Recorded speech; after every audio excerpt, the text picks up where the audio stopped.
Even if it's like, man, I totally would have had a better life if my same personality and myself, me as I am, my consciousness existed in the 70s. Like, people would say stuff like that all the time, and I'm like, I'm not so sure that's true. If you're younger, then all of that media is still there and all of it exists, so you can just watch it at your leisure, probably for little to no money, especially if you go to like a local library or something like that. You can watch all those movies, read all those books, listen to all those albums. They're all there, and it's kind of amazing. It's sort of why I like moving further into the future and getting older. All that's happened is I now have more convenient and effective ways in which I can interact with the media of the last century. Because, I mean, people say, man, I miss the old VHS days. I don't. Okay, there's something nostalgic about a VHS tape, but I don't miss them because they really, like, I think, I forgot who it was, but someone on Twitter recently said that VHS skill capped cinematography. And I thought that was a really funny way to put it, because it's just watching something on a 4K Blu-ray transfer versus, and I'm talking about, like, again, pick a movie made in the 70s if you want. 4K Blu-ray transfer versus a VHS tape, no comparison. The 4K Blu-ray transfer does look better. Usually, I mean, as long as it's done well. But because the thing is, 35mm film is like, it looks like it's as high resolution as a photograph can be. Like, it's not made up of resolution. It's a chemical process on film that just shows you the image, captures the light. So 35mm film is pretty high definition, if you want to say that. So when you're watching, I don't know, trying to think of an old classic, Ben-Hur on a 4K Blu-ray now, you are getting something much closer to the movie theater experience than if you watched it on VHS in the 90s, like I did and like a lot of people did, because once movies were out of theaters, that was it. Home video VHS was the only format. There wasn't anything better except for Betamax, which got okay, Betamax is slightly higher definition, but it was a whole big format war. It's kind of a similar thing that happened with HD, DVD, and Blu-ray. It's just opposite victor. Sony lost with Betamax, but they won with Blu-ray. I kind of wonder if Sony would even be around right now without Blu-ray. I mean, maybe not, because although now it can't be helping them very much because physical sales of everything are down.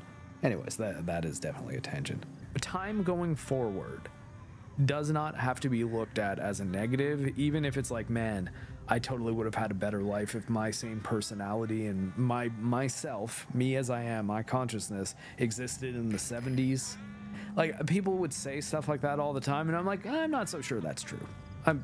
Because we're just looking at it with the nostalgia goggles, and they're like, man, remember how awesome Led Zeppelin was? like that kind of thing, where you're looking back on a span of time as very favorably, and you don't get the benefit of all the things that sucked about living in that time. Like, first of all, power steering wasn't really a thing for a very long time.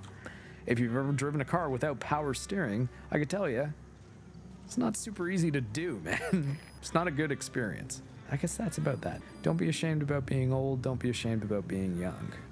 It's okay to just be in the now, be who you are, and just try to enjoy it as much as you can. Well, I guess, Mordante, the method that I would recommend for, even if you don't like everything about modern technology and what I mean, the cultural impacts and stuff, it's kind of a different story. It's a higher level thing. But as far as like the experience goes, that's kind of more what I'm focusing on.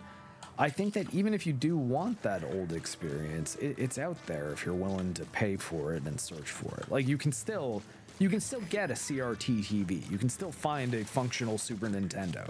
You can still find functional Super Nintendo games that have had their batteries switched out so that you can still save on them without having to hook it up to a flash card or something, or doing some weird mod.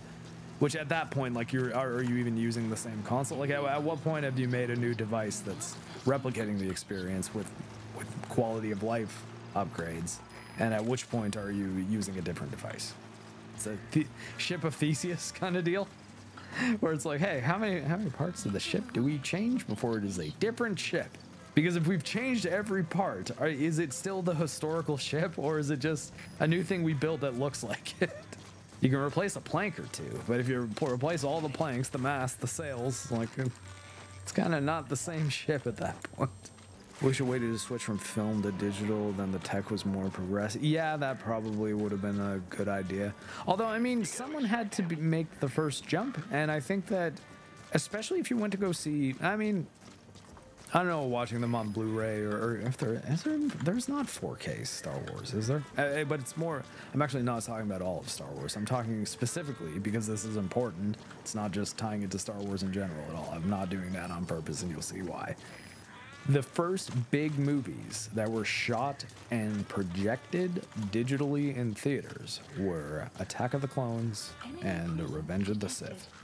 And they both looked really, really good in a digital projected movie theater. They looked a lot better than they did on VHS, or I guess DVD at the time. I don't know, VHS for Phantom Menace. Although Phantom Menace though was film.